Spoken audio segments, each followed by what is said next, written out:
Obamacare's Jonathan Gruber and the Superhero Oath by Gary Gallis, an audio Mises Daily narrated by Keith Hawker.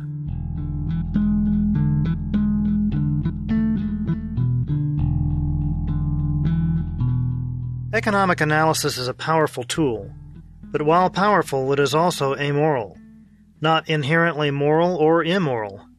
Whatever you want to accomplish, applying accurate economic analysis to the issues can help you do it better.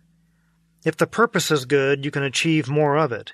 However, if the purpose is to impose harm, you can achieve more of that as well. The best buyable minds.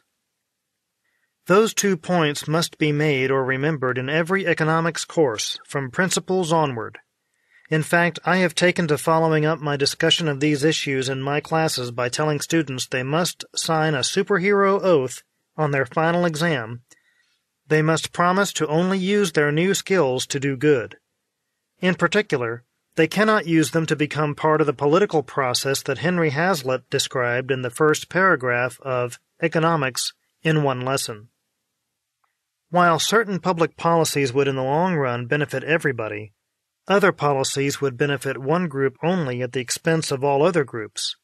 The group that would benefit by such policies, having such a direct interest in them, will argue for them plausibly and persistently. It will hire the best buyable minds to devote their whole time to presenting its case. And it will finally either convince the general public that its case is sound, or so befuddle it that clear thinking on the subject becomes next to impossible.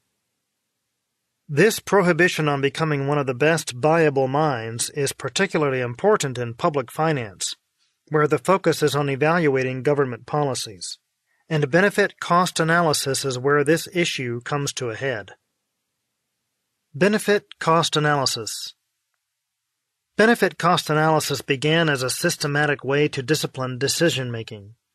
You started by incorporating all the effects that you believed to be true and relevant to a decision, did your best to determine or estimate the magnitudes involved, arrayed the good on the benefit side and the bad on the cost side, and then applied your values and judgments to determine if the marginal added benefits exceed the marginal added costs. Ben Franklin used such a process. However, that process can be turned inside out. One can start from the goal of selling a program or project, and back out that set of alleged benefits or costs that make it appear worthwhile, whether it benefits society or not. And here, the problem is that economics training in how to use the benefit-cost framework legitimately, to do it right, also trains people how to do it wrong in order to hoodwink the public, which not only lacks such training, but is often rationally ignorant of political issues. I learned this over 3 decades ago when I was assigned to teach a Masters of Public Administration course in benefit-cost analysis.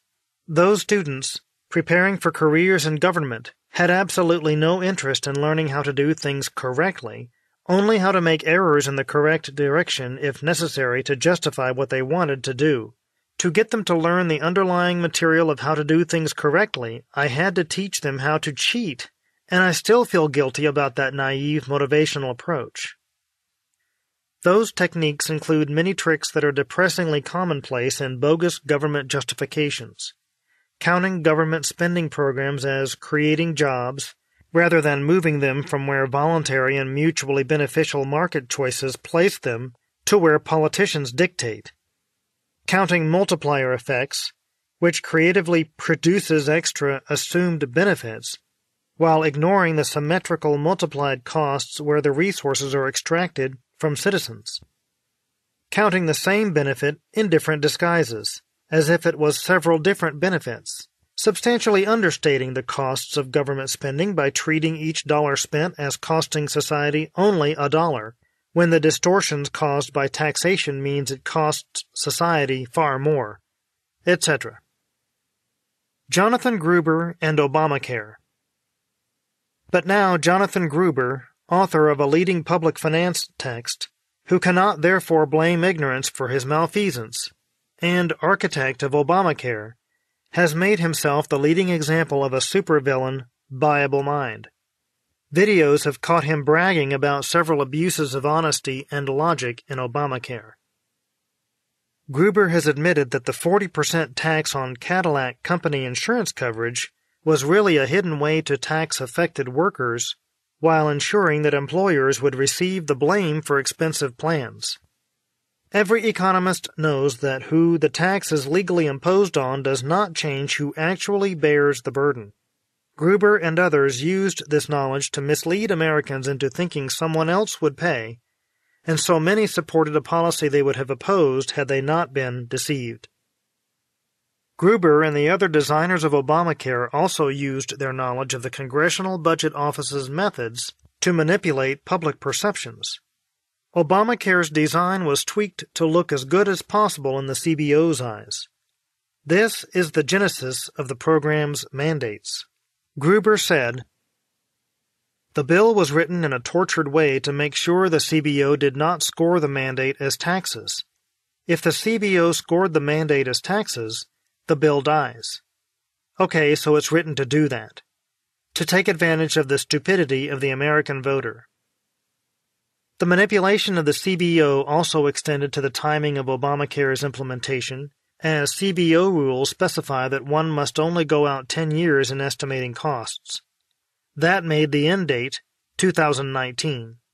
But Obamacare cost almost nothing until 2013, which allowed 6 years of costs to be presented as 10 years. That is how a 10-year CBO cost estimate of $848 billion became $2 trillion once time erased the 4-year cheat. Similarly, Gruber admitted that Obamacare, through regulations designed to limit premium variation based on age, was intended to provide truly massive amounts of wealth redistribution disguised by making low-risk, healthy people subsidize the cost of older, unhealthy people. Gruber notes, "If you had a law which said that healthy people are going to pay in, you made explicit that healthy people pay in and sick people get money, it would not have passed." Still further, Gruber said that the cost control pitch for Obamacare was unsupported. All you ever hear people talk about is cost control, how it's going to lower the cost of health care, but we don't know how, that a politically feasible way right now to bend the cost curve just doesn't exist. I know that my threat to impose a superhero oath on my students is unenforceable, but it is my corny way to communicate to them that the powerful tools they have developed are incredibly valuable to a well-functioning, moral society when they defuse others' efforts to lie, cheat, and steal, like the mythical, politically connected firm of Dewey, Cheatham, and Howe. But for them to become perpetrators of those abuses is to indefensibly attack the rights and well-being of millions of individuals whose well-being is supposedly the purpose of our society. I have always wished to be more effective getting such ideas across, but if I can just Photoshop Jonathan Gruber into a supervillain costume, I think his example might give me a better chance from now on.